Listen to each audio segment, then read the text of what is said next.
Han lanzado desde tu consultora un estudio con algunos números que me parece interesante de analizar, ¿no? Había quizás una sensación o una percepción general de que el presidente cayó algunos puntos en su imagen y efectivamente eso es lo que ustedes han podido medir. Mira, lo tenemos en el 41% de aprobación y cerca del 58% del rechazo. Mira. Tiene una explicación esta caída. Para mí hay tres motivos fundamentales. El primero tiene que ver con la situación de la economía, ¿no? El recurrir al Fondo Monetario, que es un prestamista de última instancia, certifica de algún modo el mal momento de la economía argentina y del gobierno argentino en ese tema. En segundo lugar, la inseguridad. Ha desplazado a la economía como el principal problema de la Argentina. Y nosotros hemos preguntado si el gobierno de Milei habla mucho de inseguridad, pero hace poco para combatirla, y un 56% estuvo de acuerdo con esa frase. Y en tercero, yo te diría que es quizás el más relevante, porque uno puede trazar una línea desde ese momento, que son los escándalos políticos. El tema del discurso de Davos, pero fundamentalmente el escándalo y la crisis derivada de la criptomoneda, la estafa con la moneda Libra, generaron un problema para el gobierno que perdió de alguna manera la narrativa política, y desde entonces hasta aquí es como que hay un vacío explicativo donde nadie del gobierno ha podido explicar qué pasa, qué no pasa o a dónde estamos yendo, ¿no? Claro. Encima de todo eso, imagínate, recurrir al Fondo Monetario. Nosotros preguntamos respecto del fondo la imagen, ¿no? Casi un 63% tiene mala imagen del fondo, pero al mismo tiempo preguntamos algo que es casi una verdad de perogrullo en la Argentina de hoy. Cada vez que hemos ido al Fondo Monetario ha sido perjudicial para la Argentina, y ahí casi, te diría, el 70% ha estado de acuerdo con esa frase. Gustavo, ¿cómo estás? Buen día. Estamos hablando de cuestiones que escapan a la diaria económica de la gente, porque el FMI, estamos nosotros que estamos inmersos en esto, leyendo y demás. Pero me acuerdo cuando Mauricio Macri gobernaba, nadie entendía bien de qué se trataba, pero cuando se nombró FMI apareció un fantasma que termina derribando la imagen. ¿Qué pasa con los argentinos? ¿Nos terminamos anestesiando ante estas cuestiones? Porque lo hizo Macri, lo hizo Alberto, ahora lo hace Milei. Mira, Caro, creo que es muy acertada tu mirada. Básicamente creo que hay una gran parte de la Argentina que quiere que al país le vaya bien y se desayuna cuando aparece el nombre del Fondo Monetario como señal de que está todo mal. El dato para nosotros hoy más relevante es que este gobierno recurre al Fondo Monetario 14 meses antes de lo que lo hizo Mauricio Macri.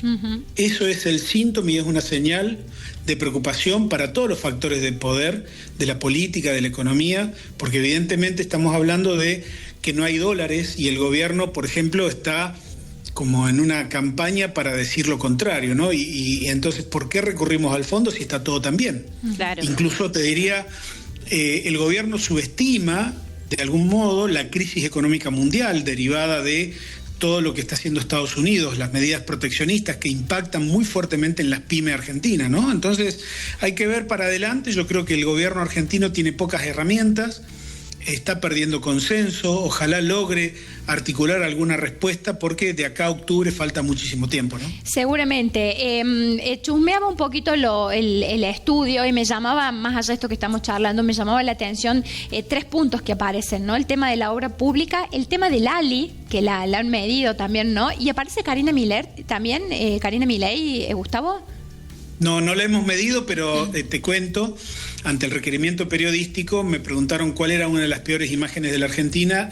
Mira. Y ante la duda de si Karina Milei era una figura taquillera en términos electorales, nosotros sostenemos que no, que es una de las peores imágenes hoy. Duplica su negativa a la positiva, tiene alrededor de 66 puntos de imagen negativa por 32 de positiva. ¿Y cómo lo explicas a eso o cómo lo interpretas desde el análisis político, Gustavo? Es una figura política de la cual, fíjate, no le conocemos ni siquiera el tono de voz. Sí. Es la figura más poderosa del gobierno y sin embargo nadie conoce su pensamiento más íntimo en determinados temas. Es una rareza que en el mundo de hoy, donde las comunicaciones tienen una gran importancia, que fíjate, las tres figuras del gobierno principales, lo que ellos denominan el triángulo de hierro. Sí. El presidente Milei solamente habla en reportajes amañados. Karina Milei no da reportajes. Y Santiago Caputo tampoco le conocemos el tono de voz. Entonces, imagínate, supuestamente los tres que manejan la Argentina no le explican ni le cuentan qué hacen ni por qué hacen las cosas a nadie. Entonces ahí tenemos un problema, efectivamente. Y déjame decirte el rol del Estado. Sí. Creo que el tema de Bahía Blanca, como fue los incendios que tuvimos en Córdoba el año pasado, fueron una enorme oportunidad para el gobierno nacional de llegar a tiempo y llegar bien. Bueno, con el antecedente de lo que había pasado previamente el año pasado en Bahía Blanca, el gobierno tenía incluso la posibilidad de redimirse. No sé si ustedes recordarán, pero el año pasado Milei fue todo camuflado a Bahía Blanca a decirle a los bahienses en el medio de la tragedia, yo sé que ustedes van a poder arreglarse solos. Sí. En esta oportunidad, fíjate que fueron de la misma manera. Fue el jefe de gabinete y dijo, la reconstrucción de Bahía Blanca después de esta tragedia le corresponde a la provincia y al municipio.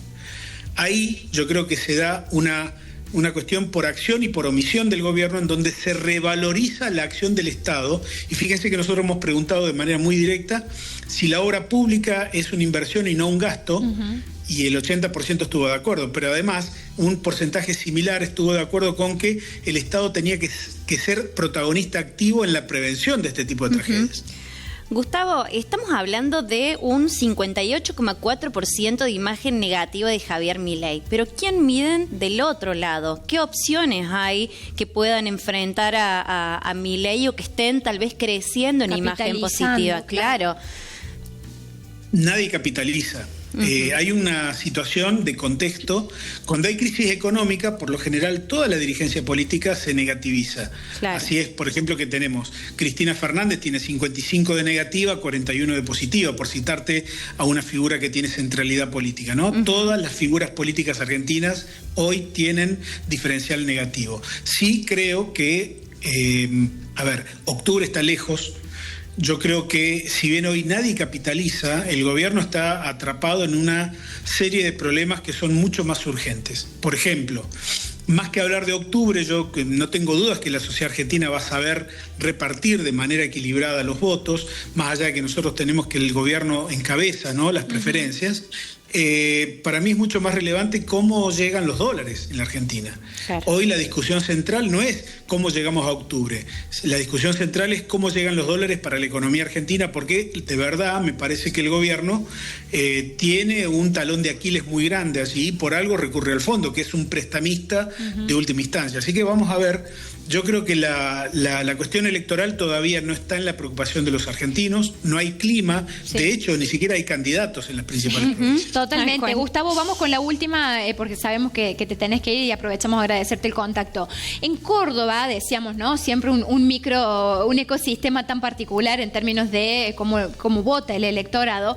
Hay mucha gente que empieza a decir, yo lo voté a Javier Milei porque no quería que gane más al kirchnerismo, bueno, todo ese relato que ya conocemos, pero quizás algunos, no sé si arrepentidos, pero que les parece en exceso muchas cuestiones, muchas avanzadas, ¿no? Por caso no imaginamos que iba a ir contra los jubilados, no imaginamos que iba a recortar en discapacidad, digo, un montón de gente que a lo mejor le dio su apoyo, pero que ahora empieza a ver con cierto descontento algunos puntos o algunas acciones de gobierno. ¿Crees que eso puede traducirse eventualmente en las urnas y que esa masa que a lo mejor lo votó totalmente confiado ya le esté retirando su apoyo al presidente Javier Milei? Sí, creo eso, pero además es como que comparte una condición con de la Rúa, con Alberto Fernández, con el propio Macri. Mucha gente hoy dice yo no lo voté a Milei, y sí lo votó, pero en realidad más allá de no hacerse cargo, es eso que vos señalás, ¿no? La idea de ponerle un freno al kirchnerismo habilitó un voto a Javier Milei. De hecho, yo te diría que Córdoba no fue macrista en épocas de Macri, como no es libertaria en este momento. Claramente podría ser antikirchnerista la sociedad cordobesa, pero a partir de ahí lo que hay que empezar a visualizar es que Córdoba puede dar una señal de alerta política para el gobierno, toda vez que hay un candidato que no necesitaría hacer campaña electoral, que se llama Juan Schiaretti, que te diría o les diría a ustedes y a la audiencia, es un perfil muy demandado por los círculos de poder de la Argentina, ¿no? Todo el mundo lo mira a Schiaretti de una manera muy especial, y espera un protagonismo de él importante. Habrá que ver si el hombre tiene ganas, ¿no? Ya después de ser 3 veces gobernador. La pregunta del millón, Gustavo. Sí, totalmente. Yo en su lugar lo pensaría 2 veces, Sí, pero bueno, sí. Después de un gobierno con tanta violencia política como este, por ahí la chance de Schiaretti puede estar a la vuelta de la esquina.